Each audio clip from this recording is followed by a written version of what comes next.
Landing sequence ready.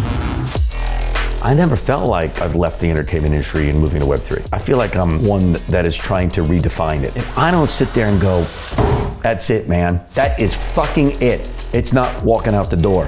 If you feel great and you think you've done everything you possibly can, then you leave it to the world to determine if it's going to be successful or not. And that's what we're doing in Web3. We've been told, the movie studios to the Web3 industry itself, that there is no company in the world like Orange Comet now. We're looking to be a multi-billion-dollar publicly traded company.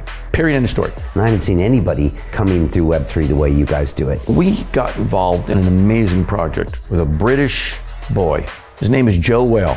I think I have the opportunity with Joe to make the next Pixar type movie, and all off of the mind and the work of a wonderful 13-year-old artist. How do you find the bandwidth to do all these damn projects? If I set out to do something, I get it done. And I'm not gonna fail here. There's no fucking way I'm gonna fail. I don't feel like I've reached my potential, and that's what's driving me.